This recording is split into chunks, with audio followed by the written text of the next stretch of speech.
TSM are one of the biggest esports orgs of all time. TSM cement themselves as the most dominant organization in North American League of Legends and win their 4th North American Championship. They've won countless tournaments in almost every major scene, signed some of the brightest stars, and given us some of the most incredible moments in esports history. Everything on the line for TSM. What a year it's been from them. Empire have come so close before, but they've fallen short and they'll do so again. TSM said trust the process. The process just won you a world championship. But things have changed. I think that, if you don't win, then it doesn't matter. It doesn't matter if you're 3-2. It doesn't matter if you're 3-1. If you don't win, it doesn't matter. He made so many players cry. In recent years, TSM have been caught up in several messy controversies, made baffling competitive decisions, and left the fans wondering, what's next? Can TSM still rise above its troubles, or is it already too late?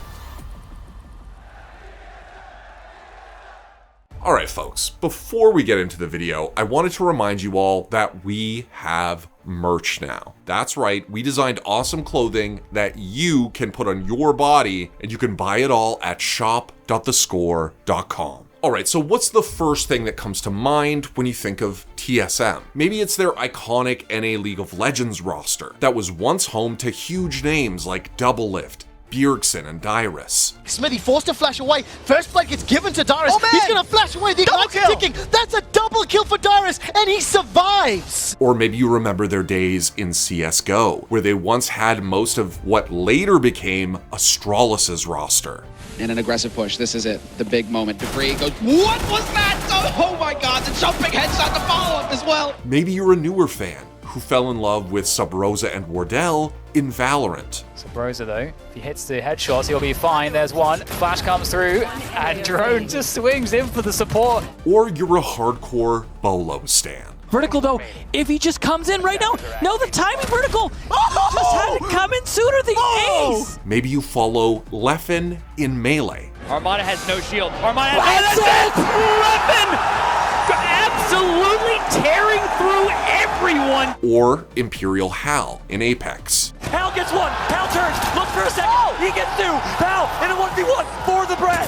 Oh, Verhulst is right there now, here though, he's got to get the mid-fire on the bottom of TSM, win game number 1! Whatever game you prefer, TSM has probably fielded some pretty incredible players in it. The org's impact on competitive gaming simply cannot be overstated. And as you might expect for an org that was that big for so long, TSM's fanbase has expanded to truly terrifying proportions. And the crowd reacts with the 3-letter chant, known and loved in esports. How long have you been a TSM fan? TSM! Well, that just about sums up TSM fans. TSM fans are so dedicated in part because the team was one of the first to do content the way we think about it today. They had their league players recording vlogs, doing house tours, and filming documentaries long before that was the norm, basically setting the standard for modern esports content. TSM was one of the first orgs to bring the fans closer to the players, making those players beloved for more than just their in-game skills. Some fans stuck around for the games, some for the personalities, but many have found something special in TSM as a whole. TSM has a habit of surprising you as a fan, when you least expect it. Sometimes good, sometimes in a good way, sometimes in a bad way. And speaking of bad, over the past few years, TSM has experienced a pretty massive fall from glory. And look, every esports org runs into problems at some point, whether it's team performances, internal conflicts, or personal player issues that get in the way of competing. Unfortunately for TSM though, it wasn't any one of those things, it was all of them. Back in 2016, TSM was unquestionably the best League of Legends team in NA. Internationally though, they struggled. That year, TSM were knocked out of Worlds after a very close group stage. The Nexus is going down, and Team Solo Mid, their hopes, their dreams, they're done! Royal and Fuzz pass to Chicago. TSM's star ADC Doublelift took a break the next spring to stream, and the team floundered domestically until his return in the summer. They won the Summer Split Finals, but got booted in groups at Worlds once again. Agony in defeat here for TSM. Again, out in group stages in Worlds 2017. Last year, same roster, high expectations, not able to get past groups. And things really didn't get better from there. TSM didn't even make Worlds in 2018 and 2019. The team struggled to find a roster that gelled, cycling through junglers in particular, as they shuffled various high-profile players in and out of the team. I think part of the problem is because TSM and the fans have such a high expectation based on previous pedigree, there's almost like a sense of panic sometimes, at least that's what it feels like on the outside, when things don't go well, or another year starts off with new players and, you know, things aren't doing too well. There's this sort of panic to like change things up. There was a glimmer of hope for TSM after both Doublelift and former support Biofrost returned to the team in 2020. They actually made it to Worlds as NA's first seed, only to fail miserably and go 0-6 in groups. A few more auto attacks and this one's gonna go down. Stage United keeps Peanut alive and LGD do it. They trade Nexus for the Baron, and that's going to get them the victory this game. Doublelift left the pro team but stayed on as a content creator, while Bjergsen became the coach ahead of the 2021 season. But this was when things took a turn for the weird. Once upon a time, TSM's founder and CEO, Andy Reginald Dunn, was the very first mid laner for the Org's League team. And as someone who knew the ins and outs of the game even after he retired from pro play, Reggie has always taken a very hands-on approach to the development of TSM's league roster, far more so than you'd expect from the owner of a huge org. Years after he stepped away from the main roster, Reggie would frequently act as a coach, overriding the staff if he was unhappy with their performance. When I left, there was that whole shot calling void where it was missing. I started trying to develop the players as a shot caller, and I started recruiting better mechanical players. But as it turned out, Reggie's relentless pursuit of league wins allegedly went beyond taking an active hand in recruitment and player development. In November of 2021, Doublelift publicly accused TSM CEO of systemic harassment and bullying of the org's players throughout the years. So I would just say that he made a lot of players cry. You would be very f***ing surprised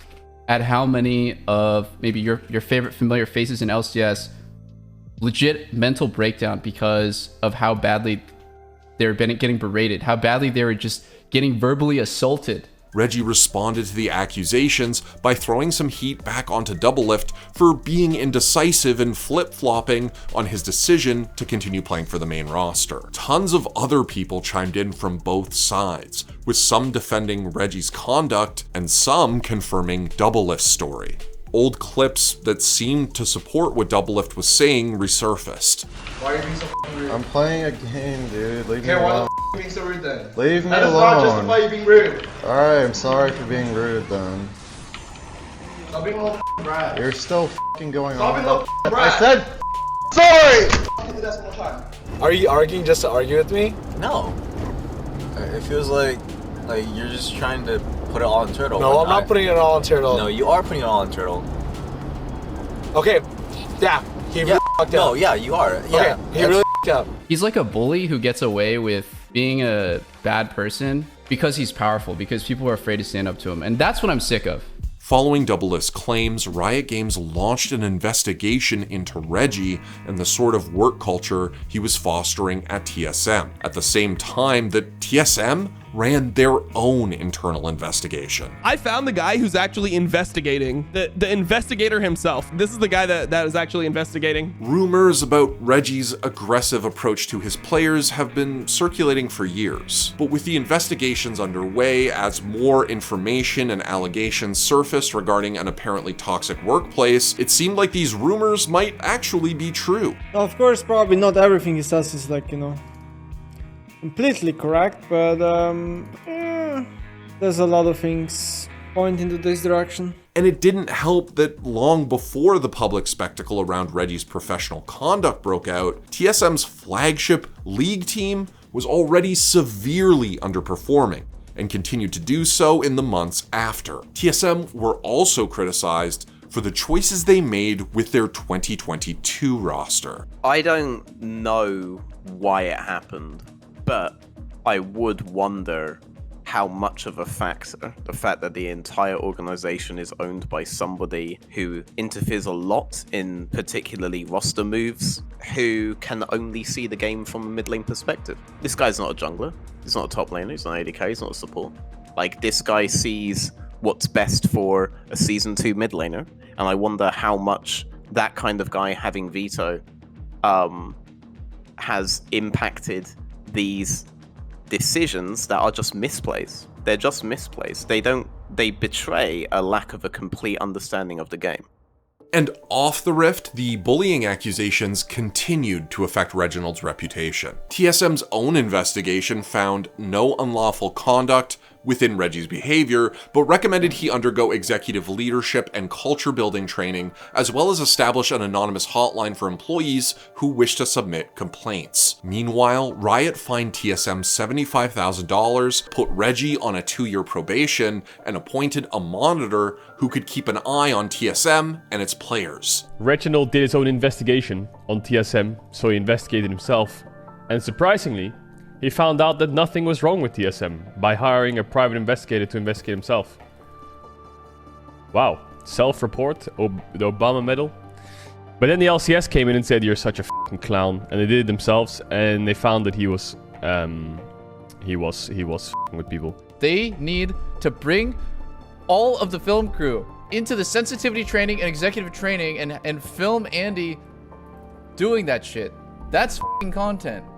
He's going to be fist fighting the instructor on day 1. As much as it sucks for the fans, I think any decent fan will be glad, ultimately, that this stuff sees the light of day, and this stuff is looked into whenever and wherever it happens. 2022 ended pretty badly for TSM, and few fans have a lot of hope for their 2023 roster. Obviously, the performance and the allegations against Reggie are a massive, important part of the narrative surrounding the org, but TSM's troubles don't end there. As if claims of Reggie's questionable leadership weren't bad enough, the org's disastrous partnership with the now bankrupt cryptocurrency company FTX put a negative spotlight on TSM when the crypto exchange went under.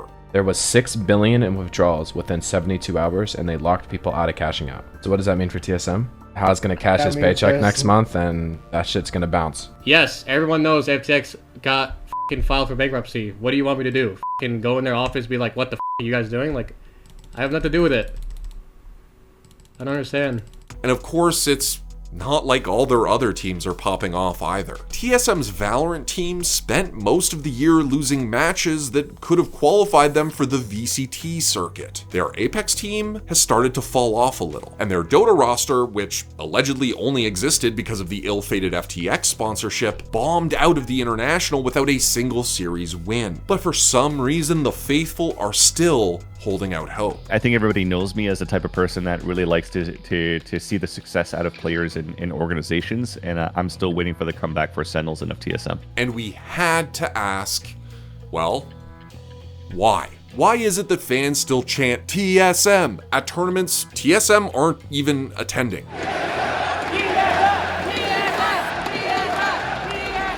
But you are brought into it when you enter this arena and you hear the cheers. The cheers, the people online, all the fans across the world. Is it the success and the personalities of the players on TSM's Siege team? Oh. Ooh. Bland. Rubbish. Absolute rubbish. Raw. It's raw. Is it the unapologetic anti-heroism of players like Leffen and Imperial Hal? Okay, where are we going next, Mac? Let me know. If it goes I don't know. Exactly. You don't know. That's why you listen to me. Or is it perhaps loyalty from a bygone era, when TSM was the only team trying to turn their players into personalities? But with TSM, there's definitely a sort of a grim reward, I feel like, from seeing their highs and lows, and it's definitely been a bit more of a low in the past couple of years, for sure. You know, can't get any worse. Look, at the end of the day, it's impossible to say what keeps TSM fans hooked through thick and thin. But we can say for sure that those fans are hoping TSM can move past all their recent mistakes, that their struggling teams and players can catch up to their more successful org mates and regain at least a portion of their former glory. Until that day comes though, they remain dedicated, because somehow through all the disasters the org has gone through, the fans are still here and they keep chanting.